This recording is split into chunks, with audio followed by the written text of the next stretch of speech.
Hi dreamers and make-believers! In today's video I am talking about my most anticipated reads currently on my TBR. And I say currently on my TBR because I have a lot of books that I want to read and that are very anticipated, but these are the ones that I currently have in my possession, that I actually have on my bookshelf.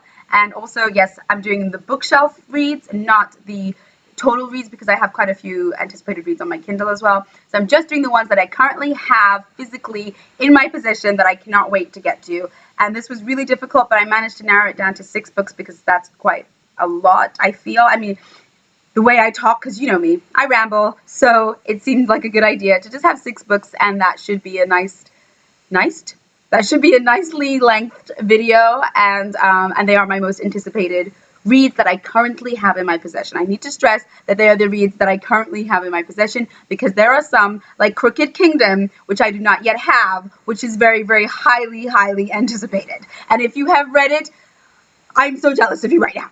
But yeah, I can't wait. And if you've read it, let me know, because then when I read it, we're so going to fangirl, because I know it's going to be amazing and I'm so excited. But anyways, back to today's video, which is my most anticipated reads of what I currently have physically in my possession. Okay, so the first read that I can't wait to read, is Outlander by Diana. What is wrong with me today?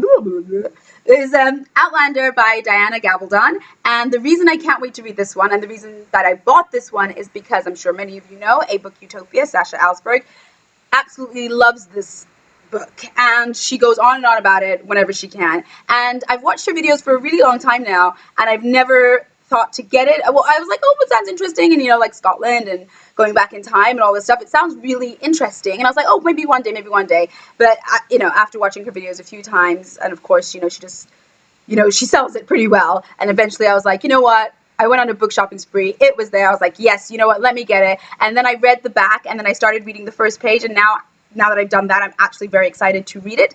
So I'm going to read the back for those of you who don't know anything about it. And I do believe it's a TV show, which I also have not watched. And I think that I'm actually going to love it if I watched it. But I want to read the book first, because with Game of Thrones, I watched the series first. And yes, I love it. But now I keep saying, I want to read the book. And then I haven't read the book. And I feel like I haven't read the book because I don't have the drive to read the book, because I've watched the series. So I'm kind of like, I know what happens. But I know I don't know what happens. I know that I only know a fraction of what happens, because that's what the books and the series and the movies do. You know what I mean? So I do need to read Game of Thrones, but that has not made it onto this list, and that's what I mean, because I've watched it. So I'm not going to watch Outlander until I read the book, kind of like an incentive to read the book. But actually, like I said, I started reading it, and actually I'm looking forward to reading it anyway.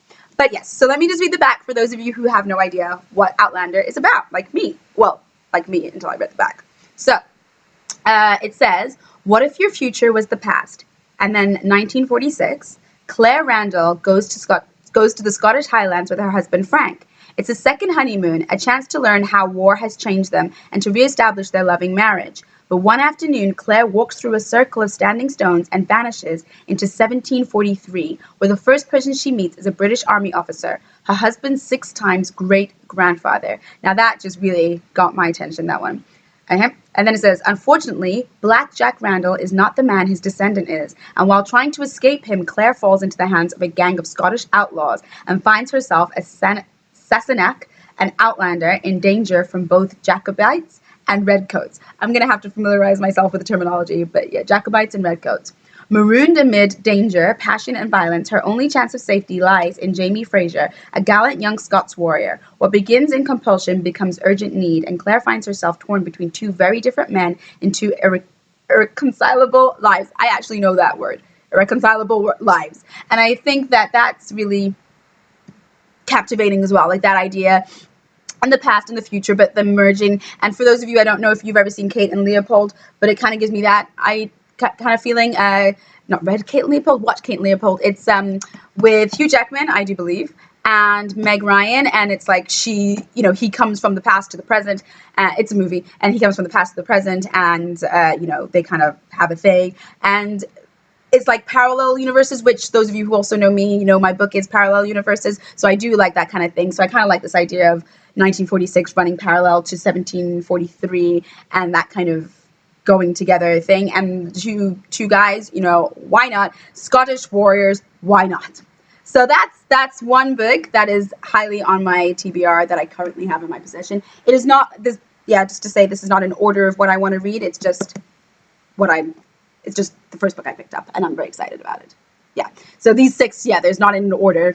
Anyways, because I like to babble, I need to stop babbling. Okay, so the next book that I'm really excited to read is And I Darken. Now, for those of you that follow me on Instagram, I'm sure that you've seen my And I Darken little support image where I did my face like hers, you know, this awesome face paint thingy, and so you can't see the other side, but you see that line, so I assume it's on both sides, so I did it on both sides, and I did it on one side for one of the pictures, just to get into the spirit of And I Darken, because this book I'm excited to read because of the back as well, okay, but also because, as many of you probably know, Benjamin of Tomes not constantly talks about it, no, he doesn't constantly talk about it, but he has promoted this quite a few times, and every time he spoke about it, like, oh yes, I want to get that, and he raves about it when he does speak about it. So finally, again, on my book shopping spree, I saw it, and I was like, yes, finally, I'm gonna get it, because I really want it. So again, I'm just gonna quickly read you the back of And I Darken, for those of you that haven't read it, and yeah, if you want to see my silly little shoot for And I Darken, please check out my Instagram, which is s_McPherson_books. Okay, so And I Darken, here we are. It says, Lada had a sense for power, a princess unlike any you've known before. Ruthlessness is the key to her survival. Her brother, sorry, it's, as you see, like, it's like a line and then a line, so I wasn't sure how to read that.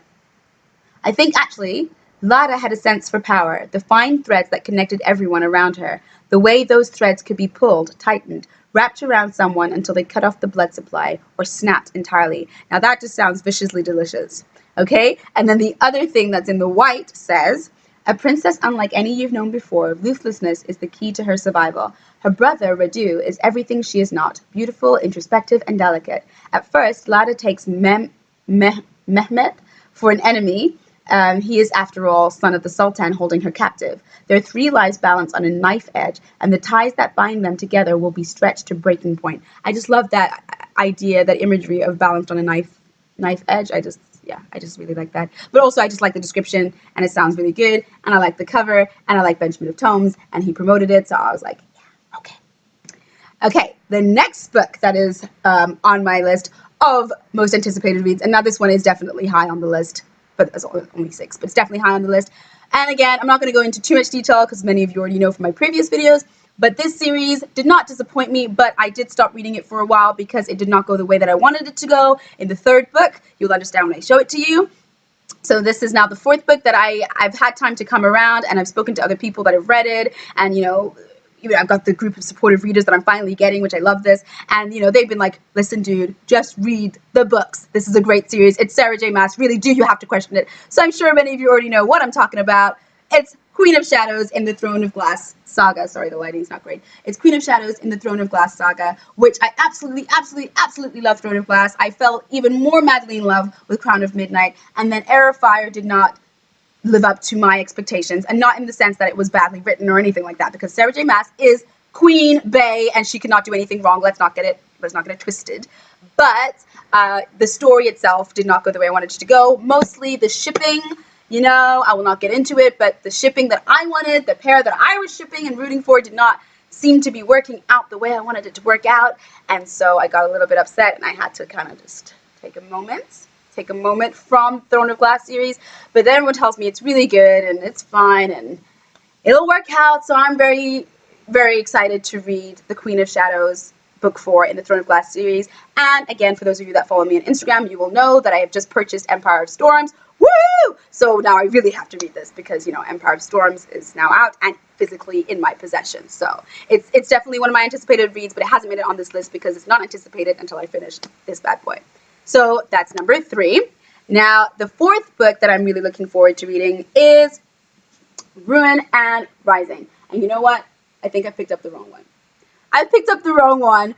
Actually, I'm looking forward to reading Siege and Storm. I'm looking forward to reading the 2nd in the Shadow and Bone saga. So Ruin and Rising is the 3rd in the Shadow and Bone trilogy, so it's the final one. And I am looking forward to reading this, but obviously I haven't read the 2nd one yet, which is called Siege and Storm, so I'll just show you that on the back. I've read Shadow and Bone, I do have Siege and Sword, Siege and Storm, currently in my possession. I do have it physically in my possession. I just happened to grab the wrong one off my bookshelf, and I'm not one of those lucky ones that has a bookshelf behind them. Whatever. So, yeah, so I picked up the wrong one, but I'm looking forward to reading this. But before I read this, I'm looking forward to reading Siege and Storm. And yeah, sorry, as you may have noticed with the sequels, I'm not going to read the back because I feel that kind of ruins it. Okay. So I'm looking forward to reading Siege and Storm, and of course Ruin and Rising, which is the third one, because I'm sure that I will love the second one. Okay, and then the next one, which is also very high on the list, and this one actually may be number one on the list simply because it's a sequel, and I've read the one before it and I absolutely loved it. For those of you that know and have watched my videos, absolutely loved the first one in the series, and I'm really looking forward to this one. And like I said, Heir of Fire, though I'm looking forward to Queen of Shadows, Heir of Fire let me down, so I'm looking forward to Queen of Shadows in a more, I want to see it get back to the awesome goodness that I want it to be, whereas this one did not, like, this one was going the way I wanted it to go. So I'm very excited to read A Torch Against the Night by Sabaa Tahir, and this is the second to An Ember in the Ashes, which is about the school that they go to. Well, this guy is at a school, and he's a warrior and a gladiator, and he's the best, and he's awesome. And then there's the girl who becomes a slave in his school to save her brother. It's very interesting. It's very unique. I'm not going to spoil it by going into too much detail, but basically it ends in an epic, awesome way, and this is the next in the series. So I'm looking very forward to reading A Torch Against the Night by Sabaa Tahir. And then sixth and finally on my list of anticipated reads that I currently have in my possession is The Crown's Game by Evelyn Skye. And this one I heard about, I can't remember where, I think I just heard about it in the book world, you know, and Goodreads and on BookTube and just around, and I saw it in bookstores, and I think I got like some people on Twitter as well that were just like very much supporting The Crown's Game. So I picked myself up a copy of this baby. And I do like the sound of it. So let me read you this one. It says, "There are things more dangerous than a little magic, ... The Crown's Game is a captivating tale that deftly transports readers to a mysterious and fascinating fantasy world, one teeming with hidden magic and fiery romance." And that is by Sabaa Tahir, the New York Times bestseller of Ember in the Ashes, which, you know, so excited. So, you know, love that. And then Utterly Enchanting. Oh no, sorry, these are just people's reviews. But this is by the woman that wrote Snow Like Ashes, Sarah Rash.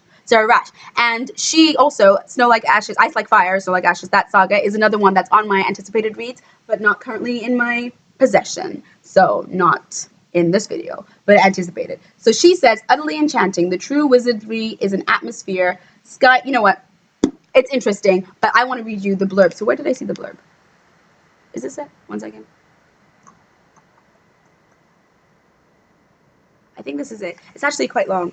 I won't bore you with it, but it's very, very, very captivating. It sounds very interesting. It's a game. Wait, what did I read? There was something that wasn't that long that I read. Let me just find it. I probably should have found this in the beginning. Oh, okay. So I think I read like a little thing in the little beginning. So I will read you that now. So it says, "The Crown's Game is an old one, older than the Tsardom itself. It began long ago in the age of Rurik, Prince of Novgorod, when Russia was still a cluster of tribes, wild and lawless and young. As the country matured over the centuries, so too did the game. But always, always it retained its untamed fierceness. For the winner of the game there would be unimaginable power. For the defeated, desolate oblivion. The Crown's Game was not one to lose." So it kind of gave me this feeling of Game of Thrones, but you know, written by a woman, and I imagine she's going to put her own unique spin on it. So I was very much looking forward to that.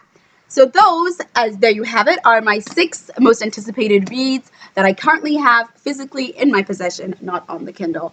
I may do another video later, although I've told you most of my anticipated reads that aren't in my possession, but I may do a video later on the most anticipated reads that are not in my possession.